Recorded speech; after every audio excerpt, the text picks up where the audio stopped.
Organizers of Boston 2024 know the Olympics can be a huge game changer for a city, but what is life like after the games? The last American city to host the Summer Games, Atlanta, ended up better than most, but the dark side of the Olympics can still be seen almost 20 years later.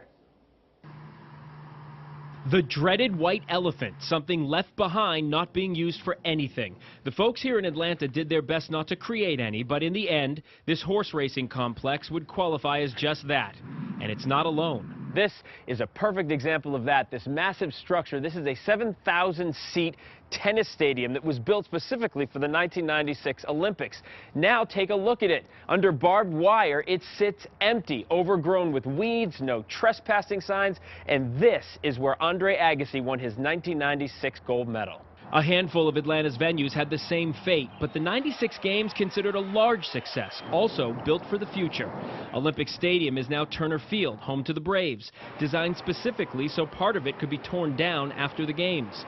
The buildings at Olympic Village housed 15,000 athletes. Today, they house students at Georgia Tech. But literally, just across the street, this is an example of some of the gentrification that happened. This used to be public housing. In preparation for the Games, the state took it over, tore it down, and built what is here now, mixed income housing, and gave people vouchers. Problem is, the poorest of the poor were priced out of this complex, many priced out of the city. Do you consider that a negative?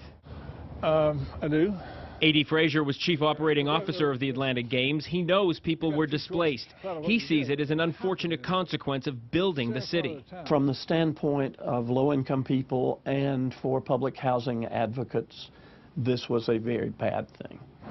From the standpoint of the city's overall economic health, perhaps not such a bad thing. Good or bad, Boston 2024 says it will not happen here. We start with a no displacement policy in terms of residential housing.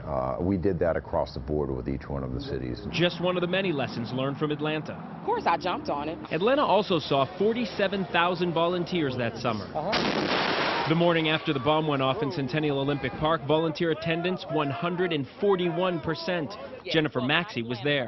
Whatever they needed, lunch, if they needed to move around, just however they needed me. Even with the terror attack, with some people being priced out of the city with a few white elephants, Atlanta today is known worldwide. The city has seen a $5 billion economic boom since the Games. Jennifer, now a police officer, patrols the city she once volunteered for. You said Boston should go for it? Well, of course. Who wouldn't want the Olympics there?